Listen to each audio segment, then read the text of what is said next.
All right, welcome back to the 25th Austin Film Festival, the Writers' Festival. We are talking about the Dancing Dogs of Dombrova with Zack Bernbaum and Katherine Fogler. Thank you guys for coming down from Toronto. Yeah, we're excited to be here. Is this first trip to Austin? Yeah, first trip to Austin, first trip to Texas. It's pretty awesome. Nice. Okay, well, I'm glad you guys came in October because some people decide to come in June or July, and I'm kind of like, oh, don't do that. We want you to survive your visit and, not burn. I burn easy, so yeah. Yeah, got it. Ginger blood. Yeah. Happens. So let's talk Dancing Dogs. Katherine, why don't you try to give us a no spoilers synopsis of Dancing Dogs? Usually I end up spoiling it during the interview, but... Well, at the end, just kidding.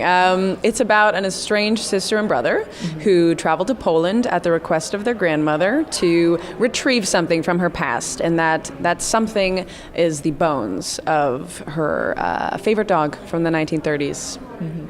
So you guys did not shoot in Poland. It looked amazing. You could have told me it was Poland. I wouldn't have known. Right. But it shot in Romania? That's right. We were there for 4 weeks in the dead of winter. Was it chilly? One could say it was. If the Canadians are saying it's chilly, then that kind of makes me worry. I'm kind of like, well... Next level. To me, 50 degrees Fahrenheit is, I'm like, oh man, it's so cold outside. Yes.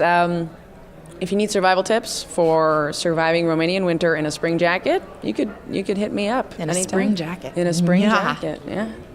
Let's say fall jacket. Let's say fall. Generously say fall. There we go.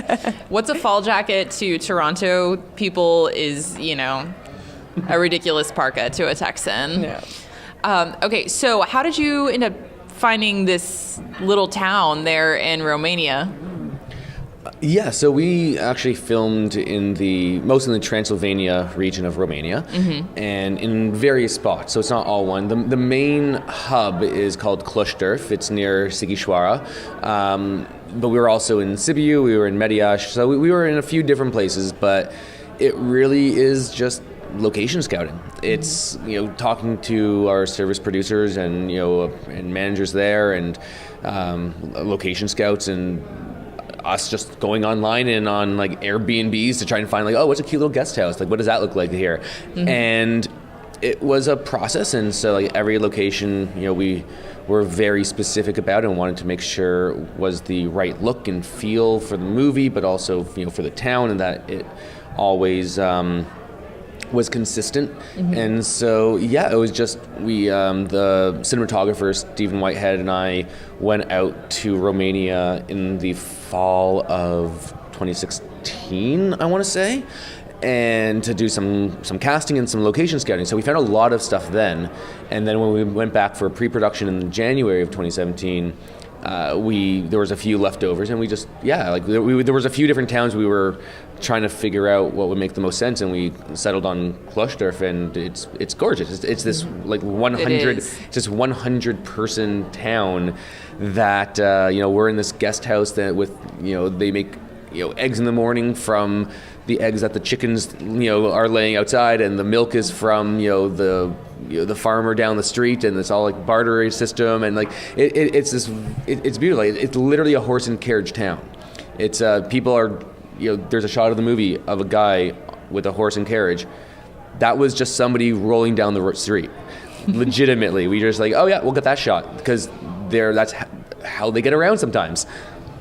Okay, so for reference, if you're not familiar with Poland, I'm such an expert on Polish geography. No, I'm not. Dombrova is it's there. That's not a town that you guys made up. It's there. Yeah, it's yes. There's a Dombrova in Poland. My grandmother's from where your family's Dombrova, from, sure. And so yes, it's a real place. The Dombrova in our film is fictional. It's we took the name, we took the the history, or at least the family history of the region, of it, and just created a fictionalized village that suited the story and the character's journey on it. So tell me a little bit more about the story. Where did that come from? How much of it came from, your grandmother, just hearing about her life experiences? Yeah, so the movie is very much inspired by my booby, my grandmother. It's the stories that are told in the movie, the information relayed are very truthful. There's a lot of fictionalized bends to it, but the root of those stories and those experiences are real. And the concept and the idea came from spending time with my booby and my sister's dog, and who was jumping around, and booby's like, oh, he's dancing, and it's like, it's a dancing dog, she's from Dombrova. There was a nice connection there that I thought it was a fun title. Like, there was something about it that resonated with me. And so when thinking of the idea, it was like bringing my booby into it seemed natural.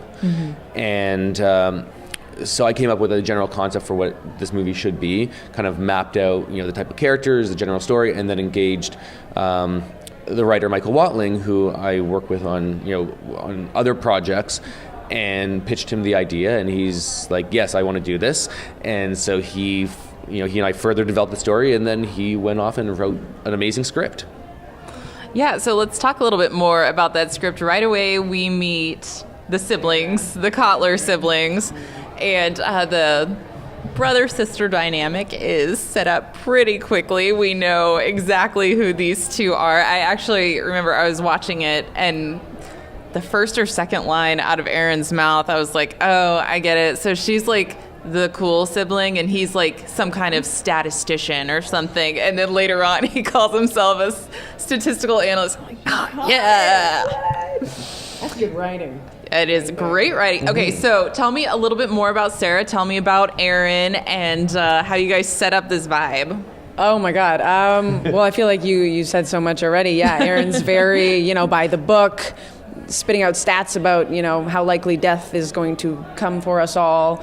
And Sarah's, this easygoing free spirit and just this dream of a character really to play, because she's got so much boiling underneath. Everyone has that surface layer, and then there's always another story underneath, and hers is so different. Like they contrast so much.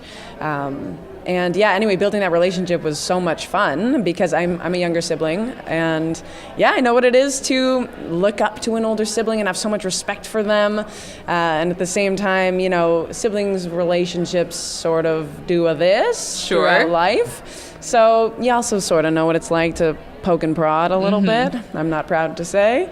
But it was super fun because Doug is just the most fabulous, generous scene partner, and it was so much fun to play with. Now, I like the way right from the beginning you set Sarah up. She's got little quirks, and I don't know how much was you and how much was your script. You notice the headphones right away, that it's almost a compulsive thing that she keeps those headphones on. They're always within her reach, and you find other things about that kind of building Sarah's character, and you do, learn bigger chunks later on. But how did you start taking these little pieces and really start building the mountain, Yeah, the mountain of the character. Yeah, well, it was such a gift. I mean, in the script, the headphones play such an important role, which is why at the end when she loses them, it's such a moment of, oh, I don't need you anymore. Yeah. I mean, Sarah's really struggling. She has all of this guilt and all of these horrible things that she feels bad about. She's a recovering alcoholic, and she's put her family through the ringer, and she's constantly struggling to keep it together, even though she seems like she's, in control and relaxed. In moments when things get difficult for her, she sort of shuts off and tunes in and realigns herself. And yeah, she puts the headphones on in some really important moments in the movie, and they were definitely fun to play with. They're sort of her blanket in a lot of ways, her comfort blanket.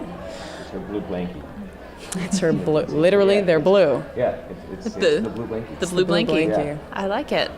Yeah. There's something in the script, and here we go again, I'm probably going to end up spoiling this. So when they first arrive in Dombrova, they're trying to find an address, and I can't pronounce the name of the street. What's the name of the street they're looking for? Oh, man. What are they looking for? It's Oh man. Ulica Berzoja. Okay. Sorry, yeah. I just had They're looking for I had that. a brain fart there.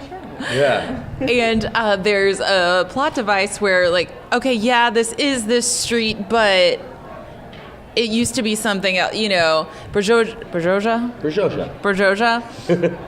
used to be somewhere else. I thought that was a really interesting allegory, I guess, for, you know, the memories of how the different ways that people remember things and how we rewrite the past in our brains to make it something that we can cope with. So what gave you guys the idea for it? You know, it kind of leads them on this wild goose chase across this quirky little city and all these interesting characters looking for the street that was here. Yeah, I think it stems from a structural thing. It stems from we're bringing these characters to a country that is very foreign to them, that they're not familiar with. And if the first place they go to is the right one, you're kind of out of story. And so That was fun. yeah, it's like, oh, we're cool, that's successful. That, you know, minute 12, we're done. And so it was, you know, I really like your interpretation of it. I think that there's something, you know, I like when the audiences, you know, impart, you know, their versions of things through it. I don't know if Michael, you know, the writer's intention was to that effect. I think he'll be very happy that people are reading it that way. But I think also just from a story perspective, it was, we had to take them on this journey and on this quest, and they needed to dive deeper into this town and into their relationship, and basically putting them on that wild goose chase, or, you know, getting like, oh no, this isn't the right one, I gotta go somewhere else. Oh no, that's not the right one. Oh yeah, it's like, you know, like how, I think they joke like how many Ulica Berzojas are in this town. Like, you know, it's that ongoing joke of it's never the right one, and you just have to keep going. And it was really, you know, kind of pushing that forward momentum of you have to keep going for the story, but also especially for these two characters. Absolutely. That didn't occur to me just until you said that. We talk about, I'm not trying to spoil it, just Sarah's character struggles with addiction, and it's revealed she's had some false starts in her sobriety. But she is determined to, you know, as you said, we have to keep going. We have, you know, you keep trying no matter what. Yes. Yeah. Yeah, I feel like it can be very relatable to chasing after this thing and falling and getting back up and chasing it again and falling again. And the people around you, her family specifically, just being like, well, why is this different? Why do you get that, you know, fourth chance? So it really gave me as an actor something to fight for, and Sarah, it was really, really such a gift. Again, Michael, really just beautiful writing. And yeah, and further to that, it is Sarah who has the agency to say we have to keep going when all is, you know, when all is lost, as you know, in any story is hopeless, there's that, you know, you hit rock bottom. It is Sarah who says we can't give up. We have to, you know, we have to see this through, and has to convince her brother to join her in that mission at that moment. When all seems lost. Yeah, absolutely. It was interesting, you know, going back to, like I said, I was kind of fascinated by the shifting map image, you know, the history that was written. You know, first the town's been laid out by the Polish people, then that's been erased and the history is put up by the Nazis. And that's been erased and the history was put up by the Soviets. And now the country is independent again, and it is the map as laid out by the Polish people. But it's interesting to see the things in there that have not changed, you know, on a much bigger level. You know, what brought your grandmother to North America, I'm presuming, was the Holocaust. Yes, she is a survivor. And people choosing to remember that different ways. I've noticed, like, in my brain, I was kind of classifying your movie, and we're seeing more of these movies now where individual countries are kind of forced to examine their responsibility in World War II. Because, I don't know about Canadian film, but in American film, the Nazis are kind of the classic villains. They're the bad guy in every story. But a few years ago, Helen Mirren did The Woman in Gold. Oh, yeah. She played the Bloch-Bauer family from Austria, who challenged the Austrian government to retrieve property that had been stolen from them during the Holocaust. And one of the points I think that movie was making, we kind of get this thing, well, the Austrians weren't the bad guys in World War II, but there is an element of responsibility there. And we're only kind of just now seeing other European countries doing that. Everything is illuminated, I thought, was another good example of that. That was actually a great inspiration for this movie. Oh, really? I remember seeing that movie at TIFF with Liev Schreiber and Elijah Wood there, and it had a really strong impact on me. I thought the tone of that movie and the style of that movie and just the emotional resonance of that movie was very truthful, and really. When developing this script, that was, when I pitched it to Michael, it was just like, it's kind of like everything is illuminated. I mean, it's like, the band's visit with like a hint of like tangerines in there. Like, it was just like, it's an amalgamation of things, but as a general starting point, where like that hits close to home as to like, that movie made sense to me. Sure. And I'm trying to get my thoughts together here. Sorry, I interrupted you there. I tend to blurt out random things in the middle of interviews. You get me. I totally get you. So, oh gosh, it's just a very interesting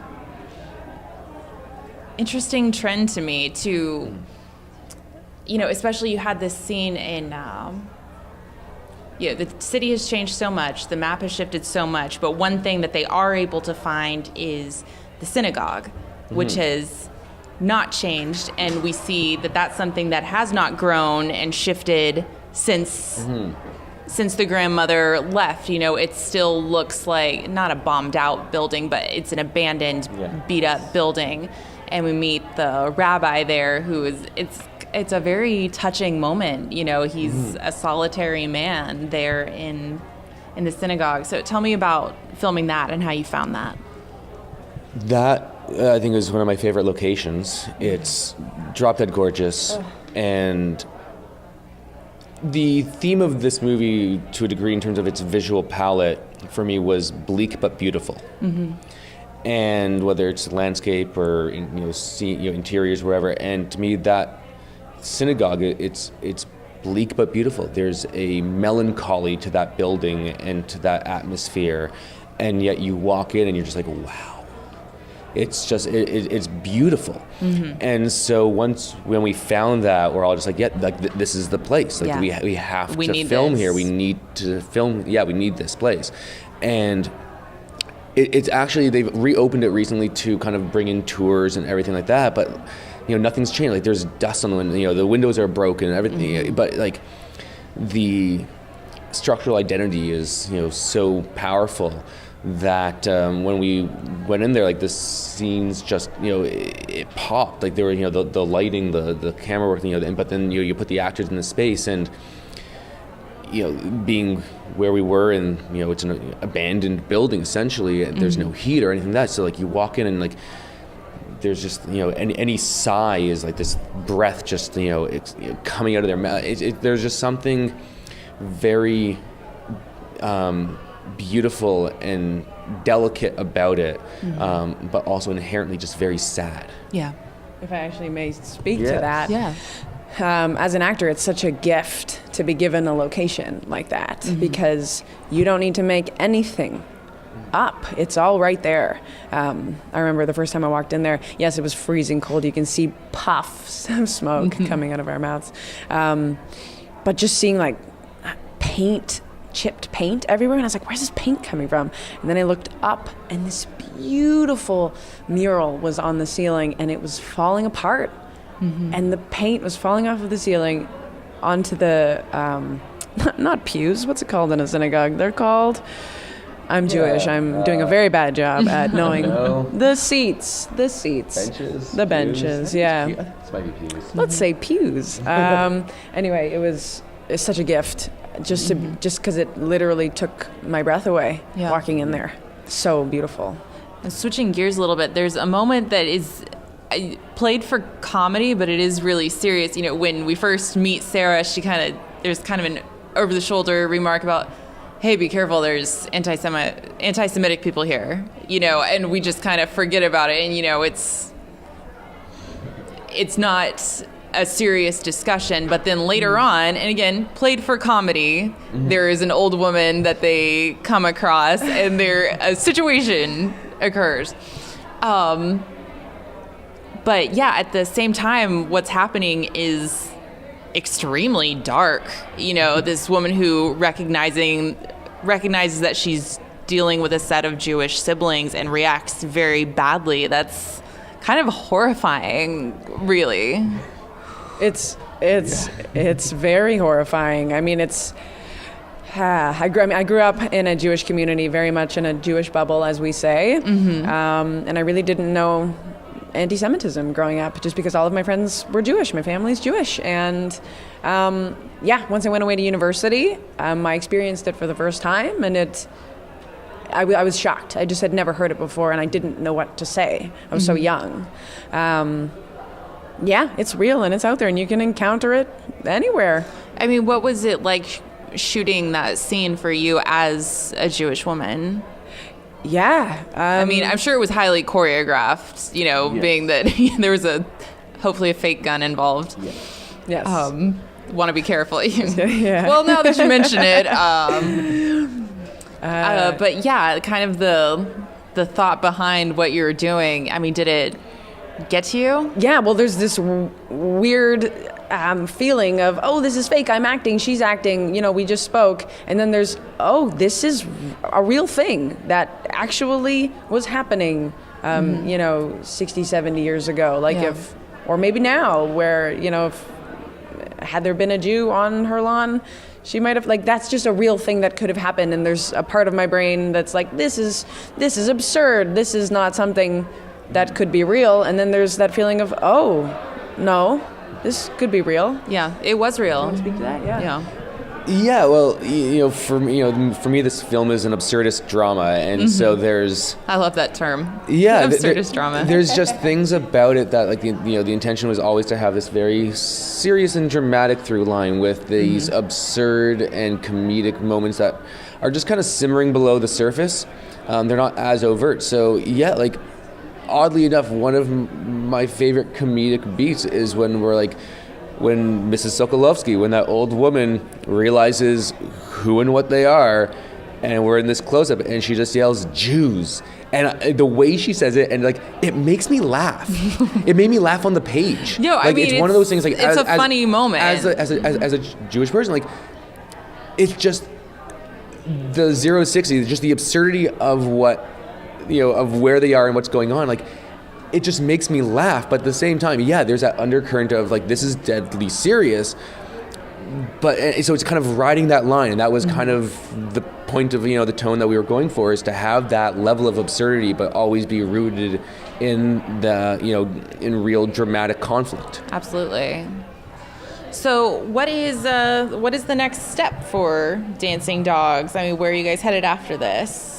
So we have our world premiere at Austin, which is awesome. Woohoo. And then about a week after Austin, we're taking it to Napa Valley, which I'm very excited for, because why would you not be excited for amazing food and wine?